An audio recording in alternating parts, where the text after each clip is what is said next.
హల్లెలూయా. తల్లిదండ్రుల మాట వినట్లా కొంతమంది పిల్లలే వాళ్ళ అంతా నా ఇష్టం, నాకు ఆ పిల్లే కావాలి, ఆ పిల్లతో పెళ్ళే చేయాలి, ఇలా ఫిక్స్ అయిపోయారు. ఎవరి మాట వినట్లే. కొంతమంది నాకు ఆ అబ్బాయే కావాలి, ఆ అబ్బాయి లేకపోతే నేను బ్రతకలేను అని చెప్పేసి ఈ రోజున చాలా మంది పిల్లలు తల్లిదండ్రులకు అవిధేయులైపోతున్నారు. అదే యవనస్తులు ఒక యూత్ మీటింగ్కి వచ్చి దేవుని వాక్యం ద్వారా పట్టబడి నాకు ఈ లోక ప్రేమ వద్దు, నాకు యేసే ప్రేమ కావాలి, నా తల్లిదండ్రుల ప్రేమ కావాలని చెప్పి ఆ ప్రేమలోంచి విడుదల పొందుకుని బుద్ధి కలిగి తల్లిదండ్రుల మాట వింటే ఎవరికి ప్రయోజనం చెప్పండి? తల్లిదండ్రులకే కదా ప్రయోజనం.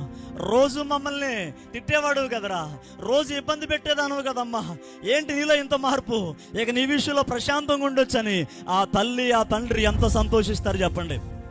హల్లెలూయా. ఈ పేకాట్లాడి, కోడి పందాలాడి, బెట్టింగ్లాడి ఈ గొడవలు తీసుకొచ్చి కులాల మధ్య మతాల మధ్య గొడవలు తీసుకొచ్చి చాలామంది సమాజంలో భయంకరమైన గొడవలు సృష్టిస్తూ ఉన్నారు. ఆ గొడవలు ఆడేవాళ్ళు మారిపోతే సమాజం ఎంత ప్రశాంతంగా ఉంటుంది చెప్పండి. పోలీస్ డిపార్ట్మెంట్ వాళ్ళు ఎంత ప్రశాంతంగా ఉంటారు, జ్యుడిషియల్ డిపార్ట్మెంట్ వాళ్ళు ఎంత ప్రశాంతంగా ఉంటారు, రెవెన్యూ డిపార్ట్మెంట్ వాళ్ళు ఎంత ప్రశాంతంగా ఉంటారు. అన్యాయం చేసే వాళ్ళ సంఖ్య తగ్గిపోతే, మోసం చేసే వాళ్ళ సంఖ్య తగ్గిపోతే, అక్రమాలు చేసేవారి సంఖ్య తగ్గిపోతే ఎంతో హాయిగా డిపార్ట్మెంట్ లో వాళ్ళు డ్యూటీలు చేసుకుంటారు.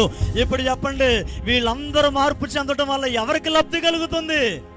సమాజంలో ఉన్న వారికి, అధికారులకు చాలా ఈజీ పరిపాలించడం. దేవునికి స్తోత్రం కలుగును గాక. బిడ్డల మార్పు చెందితే తల్లిదండ్రులకి చాలా ఈజీ వారి భవిష్యత్తును కట్టడం.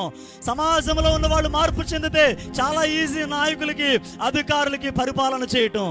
What I'm trying to say is, నేను ప్రార్థన చేస్తున్నప్పుడు దేవుడు ఒకటే చెప్పమన్నాడు, ఒక వ్యక్తి యేసు ప్రభువుని ఆధారం చేసుకుని మార్పు చెందితే ఆ వ్యక్తిని మేలు చేసే వ్యక్తిగా దేవుడు మారుస్తాడు. బిగ్గరగా చప్పలుడు దేవుని నామమున మహిమపరుద్దాం.